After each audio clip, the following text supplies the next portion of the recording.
નમસ્કાર વિદ્યાર્થી મિત્રો, હું રોહિત સુંદરવા ફરી એક અગત્યના ટોપિક સાથે તમારી સાથે આવ્યો છું.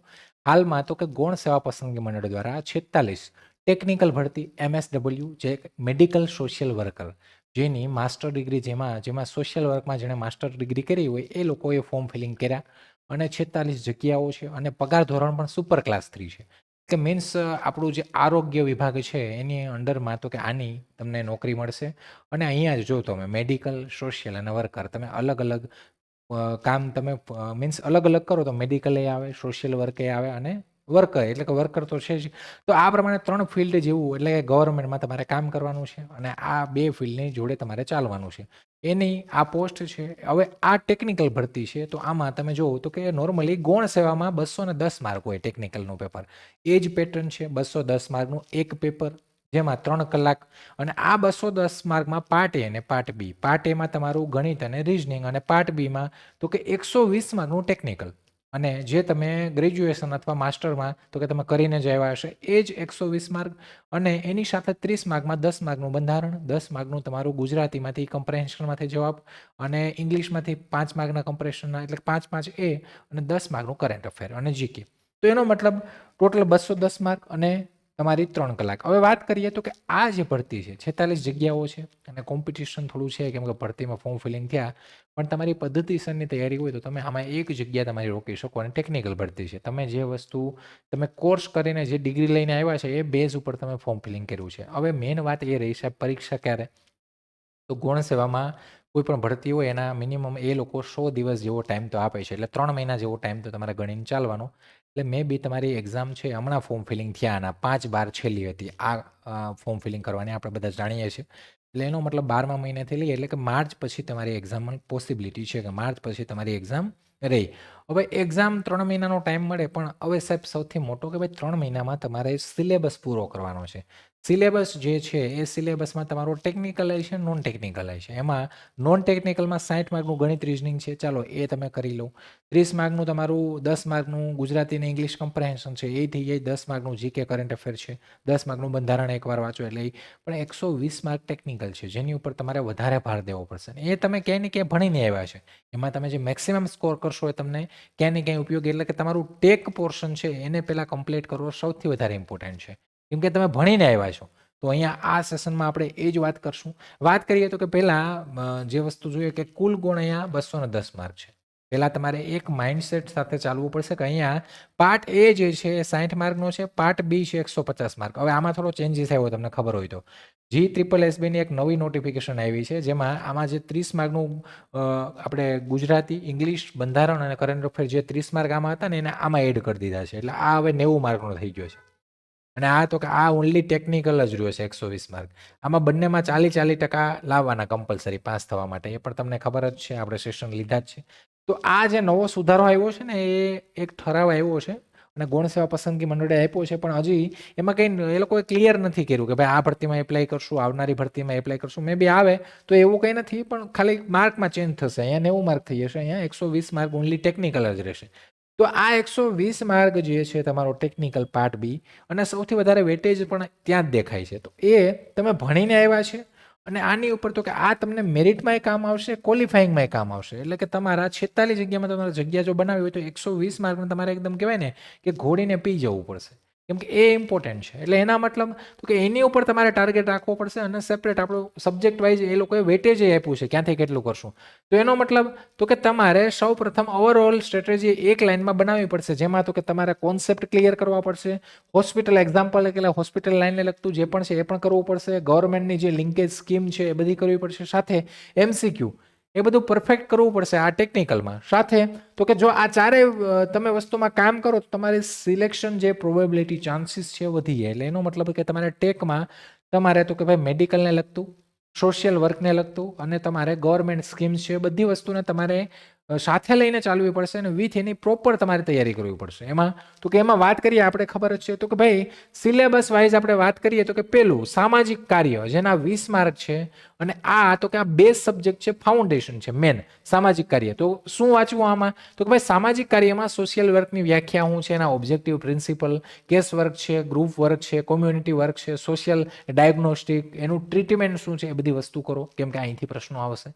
સાથે તો કે કેવી રીતે તૈયારી કરવી સાહેબ આમાં, તો કે થિયરી શોર્ટ નોટમાં લખો, તમે જે ઇમ્પોર્ટન્ટ છે એના શોર્ટ નોટ્સ બનાવો, સાથે દરેક કોન્સેપ્ટ માટે એક હોસ્પિટલ એક્ઝામ્પલ કરો, સાથે એમસીક્યુ વધુ કોન્સેપ્ચ્યુઅલ આવશે, એટલે કે એમસીક્યુ છે એની ઉપર વધારે તમે ધ્યાન દો અને કોન્સેપ્ચ્યુઅલ જે એમસીક્યુ છે એની ઉપર વર્ક કરો.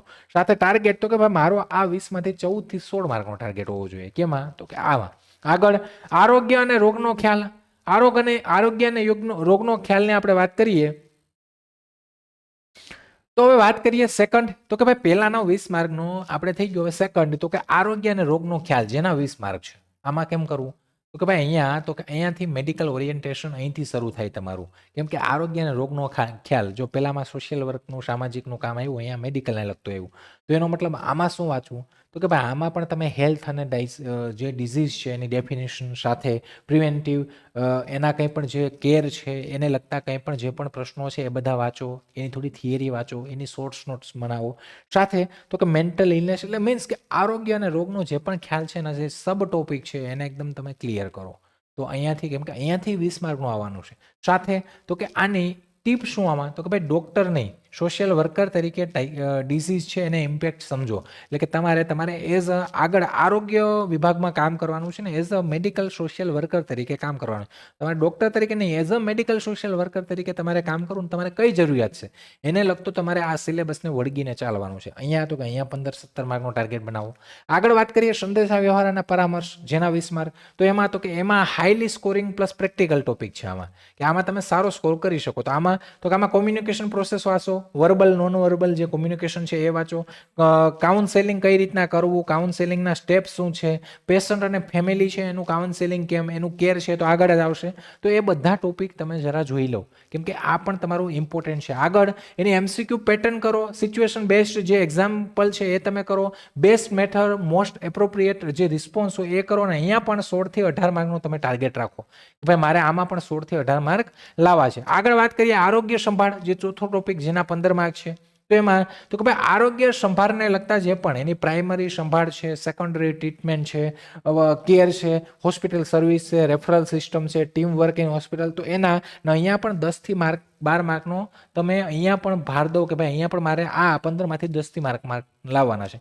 મેક્સિમમ માર્ક કવર થાય એ બધા ટોપિક કરો અને ટોપિકને સમજો, એની શોર્ટ નોટ્સ બનાવો અને એમાં મેક્સિમમ સ્કોર આપણે કરવાનો છે. કેમ કે આ વસ્તુ એવી છે કે આ તમારું ટેકનિકલ ભાગ છે, જે તમે વધારે સ્કોર કરશો તમને ઓલ ઓવર ક્યાંય ને ક્યાંય ઉપયોગી થશે. આગળ સરકારી કાર્યક્રમો અને યોજનાઓ, તો કે ભાઈ જે સરકારી કાર્યક્રમો જે થયેલા છે અને જે રિસન્ટમાં જે કરંટમાં છે, થઈ ગયા છે, કે જે વારંવાર પરીક્ષાઓમાં પૂછાય છે, જે યોજનાઓ છે સરકારની, એ બધી યોજનાઓ વાંચો, એને સમજો અને એમાંથી પણ પ્રશ્ન હતો કે અહીંયાથી પણ 20 માર્કનો આવશે. તો આ પણ ઇમ્પોર્ટન્ટ છે, ઠીક છે. આ પણ વધારે ઇમ્પોર્ટન્ટ છે, કેમ કે ડાયરેક્ટ આ સ્ટેટિક જેવું છે. તમે એકવાર કરશો ત્યાંથી તમારા ક્વેશ્ચન નીકળશે. એટલે કે જેટલી પણ ગુજરાત લેવલની, નેશનલ લેવલની જેટલી પણ સ્કીમ છે, યોજનાઓ છે, જે પણ એની સરકારી કોઈ કાર્યક્રમો છે, બધું પરફેક્ટ કરી લો, ઠીક છે. તો આ અહીંયાથી તો અહીંયા મેક્સિમમ માર્ક તમે કવર કરી શકશો 15 થી 17 જેવા. આમાં પ્રિપેરેશન રૂલ શું, તો કે ભાઈ સ્કીમને સમજો, એના ઓબ્જેક્ટિવ, એના ટાર્ગેટ ગ્રુપ, એને અહીંયા તો કે ભાઈ જે લોન્ચ થઈ છે સ્કીમ અને જે અત્યારે રિસન્ટલીમાં જે કરંટમાં છે એને પણ, કેમ કે આ કરંટ બેસમાં આ ક્વેશ્ચન જઈ શકે. આગળ સંશોધન, તો આમાં તો કે આ લિમિટેડ છે પણ તો કે પણ ફિક્સ ક્વેશ્ચન છે. તો કે ભાઈ આ પણ એક સ્ટેટિક જેવો છે કે એક લિમિટેડ આ સેક્શન છે, પણ આના ક્વેશ્ચન ફિક્સ્ડ હોય. તો આમાં શું વાંચવું, તો કે ભાઈ meaning of research, types of રિસર્ચના સ્ટેપ્સ, સેમ્પલિંગ છે, ક્વેશ્ચનર છે, ઇન્ટરવ્યૂ છે, એ બધાના પ્રકાર એમાં કઈ રીતના શું હોય એ બધી વાંચો. અહીંથી પણ મેક્સિમમ તમારા માર્ક કવર થાય. તો કે ભાઈ 6 થી 8 માર્ક તમારા કવર થાય એ, અને સિમ્પલ ડેફિનેશન બેઝ જે એમસીક્યુ હોય ને એ જ કરવાના છે અહીંયા આ ટોપિકમાં. તો આને પણ તમે કવર કરો. આવા ટોપિક વાઇઝ ટોપિક તમે ટાર્ગેટ કરો. આગળ મેડિકલ સોશિયલ વર્ક અને મલ્ટીડિસિપ્લિનરી, તો એમાં શું વાંચવાનું, તો કે ભાઈ આ એકદમ મોસ્ટ ઇમ્પોર્ટન્ટ અને ડિસાઇડિંગ ટોપિક છે. કેમ કે આ એકદમ ટેકનિકલ ને એકદમ લાગતો વળગતો સાવ ટોપિક છે. તો આમાં શું વાંચવાનું, તો કે role of medical social worker, પછી psychiatric social work, multidisciplinary team, ethics in MSW, case conference. તો તમે જે પોસ્ટ માટે જાઓ છો એને લગતી બધી માહિતી છે એ તમને ખબર હોવી જોઈએ, વાંચેલી હોવી જોઈએ, ને એના કોઈ પણ પ્રશ્ન આવે તો તમે કરી શકવા જોઈએ. તો આ બધા પોઈન્ટ અને એકદમ સરસ રીતે, સારી રીતે કરો, કંઈ પણ પેનિક થયા વગર અને એકદમ સ્ટેપ બાય સ્ટેપ તૈયારી કરશો, સ્માર્ટ વર્ક કરશો તો મેક્સિમમ તમારું જે એ સ્માર્ટ વર્કનું ઇમ્પ્રુવમેન્ટ છે ઓટોમેટિક તમારું દેખાશે એક્ઝામમાં. એક્ઝામ નેચર તો કે ભાઈ ડાયરેક્ટ રોલ બેસ્ડ ક્વેશ્ચન છે, હોસ્પિટલ સિચ્યુએશન છે, તો આમાં પણ તમે 12 થી 14 માર્ક છે કવર કરો. કેમાં? તો કે મેડિકલ સોશિયલ વર્ક અને આ જે ટોપિક છે 15 માર્કનો તેમાં. આગળ વાત કરીએ તો કે ભાઈ એનો મતલબ કે તમારે એક સ્ટડી પ્લાન બનાવવો પડે ને એ પ્રમાણે જે આ તમારા સબ ટોપિક છે જેના માર્ક્સ છે અને એના બની અને એ બધા ભેગા કરીને તમારા 120 માર્ક થાય. અને આના વગર તો કે આના વગર તમારે ગણિત રીઝનિંગ ઉપર પણ ભાર દેવાનો છે. એવું નહીં કે 120 માર્કમાં હું લઈ આવ્યો એટલે પાસ થઈ ગયો, એવું નહીં. ગણિત રીઝનિંગના પણ 60 માર્ક છે ભાઈ. એની સાથે તો કે બંધારણ છે, બંધારણ પણ એકવાર વાંચો તો અહીંયા 10 માર્ક છે. તમારું કરંટ અફેર અને જીકે જે આપણે ખબર છે કે આની ઉપર એટલો ભાર ન દેવાય. બાકી ગુજરાતી ઇંગ્લિશ કમ્પ્રેહેન્શન છે 10 માર્કનું, તો એની ઉપર ભાર દઉં તો તમારે સૌથી પહેલા પ્રાયોરિટી તો કે ભાઈ મારા ટેકનિકલ, પછી નોન ટેકમાં ગણિત અને રિઝનિંગ, ખાસ કરીને રિઝનિંગ ઉપર ભાર દો. ગણિત તમારું ક્યાંય ને ક્યાંય થોડું પેલું હોય તો રિઝનિંગને એકદમ પરફેક્ટ કરો. અને આપણે જેમ જ બધાએ આ ડિગ્રી કરીને આવ્યા હશે તો આપણી જેમ જ એ પ્રમાણે જ હશે તો આપણે પણ તો કે આપણે 46માં આવવાનું છે એ ટાર્ગેટ સાથે ચાલો. પેલું તો કે એનો મતલબ 2.5 થી 3 કલાક તમે મેડિકલ સોશિયલ વર્ક ટોપિક્સને આપો, 1 કલાક તમે ગવર્મેન્ટ સ્કીમ અને હેલ્થને આપો, 30 થી 45 મિનિટ તમે MCQ કરો અને 15 મિનિટ તો કે રિવિઝન કરો. આ પ્રમાણે તમે એક સ્ટેપ બાય સ્ટેપ તમે તૈયારી કરશો તો ઓટોમેટિક તમારું ઇમ્પ્રુવમેન્ટ અને તમારી તો કે એક સીટ પાકી જ ગણી એ પ્રમાણે ચાલવાનું. આગળ MCQ પ્રેક્ટિસ રૂલ તો કે ભાઈ MCQની જે પ્રેક્ટિસ કરો એના માટે તો કે એનો રૂલ શું છે? તો એના માટે તો કે તમારે તો કે ટોપિક ફિનિશ થાય એટલે એનો સેમ ડે તમારે MCQ છે એના MCQની પ્રેક્ટિસ કરવાની. તમે થિયરી વાંચી તો એના MCQ છે એ પણ તમારે કવર કરી લેવાના. સાથે તો કે તમારે 25 થી 30 MCQ પર ટોપિક મિનિમમ કરવાના. જે તમે થિયરી વાંચી હોય એના 25 થી 30 MCQ છે કરવાના. સાથે રોંગ આન્સર તો નોટબુકમાં નોટ કરો. તમે એ MCQ જે કરો એમાં તમારા ખોટા કોઈ જવાબ પડે તો એને તમારે નોટ કરવાનો, જેથી તમે એ ભૂલ ફરીથી પાછી રિપીટ ના કરો. ડન? તો આ પ્રમાણે તૈયારી કરો. આગળ સૌથી મોટી ભૂલો કે ભાઈ આ જે ભૂલો કરે છે બધા વિદ્યાર્થી ટાળો. પ્યોર થિયરી રીડિંગ કે ભાઈ એકલી થિયરી વાંચ કરવાની, MCQને ભૂલી જવાના. કેમ કે MCQ વાળી એક્ઝામ છે ભાઈ. થિયરી કરવા જાઓ તો અટવાઈ જાઓ ને કેટલું વાંચશો. એટલે એના માટે તો કે ભાઈ MCQ સાથે કરો. આની સાથે તો કે આની સાથે MCQ કરો. ઇગ્નો મટીરિયલ તો કે ભાઈ હવે અમુક એમ કે સાહેબ ઇગ્નો મટીરિયલ, યુનિવર્સિટી મટીરિયલ હાલો વાંચી નાખ્યા આ તે, તો એમ નહીં, પણ મટીરિયલ વાંચો સાથે MCQ કરો. ઠીક છે ને? મટીરિયલ તો કે ભાઈ જે રિલેટેડ છે એ વાંચો. સાથે ગવર્મેન્ટ સ્કીમને ઇગ્નોર કરવી આ એક ઇમ્પોર્ટન્ટ છે કે ભાઈ ગવર્મેન્ટ સ્કીમને આપણે ધ્યાનમાં ન લઈએ, યોજનાઓને ધ્યાનમાં લઈ લઈએ જેના માર્ક્સ છે અને રોકડા માર્ક્સ છે. MCQ પ્રેક્ટિસ વગર સિલેબસ પૂરો કરવો એટલે કે MCQની પ્રેક્ટિસ જ ના કરીએ અને સિલેબસને આપણે પૂરો કરીએ તો એના વગર સિલેબસ તમે પૂરો કરો પણ તમને યાદ ઓછું રહેશે. MCQનું તમે ક્યાંય ને ક્યાંય વાંચ્યા હશે, તમારા નજર હશે તોય તમે ટીક કરી દેશો અને એક્ઝામ તમારી MCQ વાળી છે એને ભૂલી નહીં જતા. એટલે એનો મતલબ તમારે ટેક અને નોન ટેક એટલે કે તમારી ડિગ્રીને લગતું અને નોન ટેક બંનેને સાથે લઈને ચાલવું પડશે. ટેક ઉપર વધારે ભાર દેવાનો, નોન ટેકમાં ગણિત રીઝનિંગ ઉપર અને બીજા ઉપર ધ્યાન દેવાનું, બધાને સાથે લઈને ચાલવાનું છે. પણ પદ્ધતિસર તૈયારી તમારે કરવાની છે. હવે ફાઇનલ મંત્ર શું? તો કે ભાઈ મેડિકલ સોશિયલ વર્કર તમારે બનવું હોય તો તમારે સોશિયલ વર્કની સાથે લઈને ચાલવું પડશે, મેડિકલ લાઇનની સાથે લઈને ચાલવું પડશે, ગવર્મેન્ટની સાથે લઈને ચાલવું પડશે અને પ્રેક્ટિકલ અપ્રોચ તમારી પણ રાખવી પડશે. તમે આ પોસ્ટ ઉપર જાઓ તો મેડિકલે કરવું પડશે, સોશિયલ વર્ક મેં શરૂઆતમાં જ કીધું એ પણ ધ્યાનમાં લેવું પડશે, ગવર્મેન્ટને ધ્યાનમાં લેવું પડશે અને તો કે તમે જે પોસ્ટ માટે તમે જે આવનારા સમયમાં આરોગ્ય ખાતામાં કે જ્યાં નોકરી કરવાના છે તો તમારી પ્રેક્ટિકલ અપ્રોચ કે તમે શું કરશો એની સાથે ચાલવું પડશે. ત્યારે તમે મેડિકલ સોશિયલ વર્કર બનશો. ઠીક છે? તો આ રીતે તૈયારી. અને જો તમારે આ જે ભરતી છે એની તમારે એકદમ પદ્ધતિસરની ટેકનિકલ ફેકલ્ટી પાસે અને એકદમ પદ્ધતિસરની તૈયારી કરવી છે તો live plus recorded bench start થઈ ગઈ છે. તમે 9:30 વાગે દરરોજ આપણો યુટ્યુબ ઉપર આનો ડેમોન્સ્ટ્રેશન છે એ ચાલુ હોય છે. તમે જુઓ, જાણો, સમજો અને પછી તમને એમ લાગે કે નહીં મારે તૈયારી કરવી છે તો આ બેન્ચ છે 3,999 પ્રાઇસ. તમારી જ્યાં સુધી પરીક્ષા ન લેવાય ત્યાં સુધી આની વેલિડિટી રહેશે. જોઈન થવા માટે તો કે તમારે આ હેલ્પલાઇન નંબર ઉપર કોલ કરીને તમે ત્યાંથી પણ જોઈન થઈ શકો અથવા તમે અમારી એપ્લિકેશન ડાઉનલોડ કરીને ત્યાંથી પણ જોઈન થઈ શકો. પણ હેલ્પલાઇન નંબર ઉપર કોલ કરશો તો એક બેનિફિટ એ મળશે કે અહીંથી કૂપન કોડ મળશે જેમાં તમને એડિશનલ કંઈ 100-200 રૂપિયાનું ડિસ્કાઉન્ટ હશે તો એ મળશે. બાકી કંઈ પણ પ્રકારની કોઈ પણ પ્રકારની તમને સહાયતા કે કંઈ પણ મૂંઝવણ હોય કે કંઈ પણ હોય તો એના માટે હેલ્પલાઇન નંબર તો છે જ, તો તમે ગમે ત્યારે કોલ કરી શકો છો. તો આશા રાખું કે સમજાઈ ગયું હશે બધું. અને તમારા કંઈક ડાઉટ ક્વેરી કંઈ પણ હોય તો કોમેન્ટ બોક્સ અથવા તમે હેલ્પલાઇન નંબર ઉપર કોલ કરી શકો છો.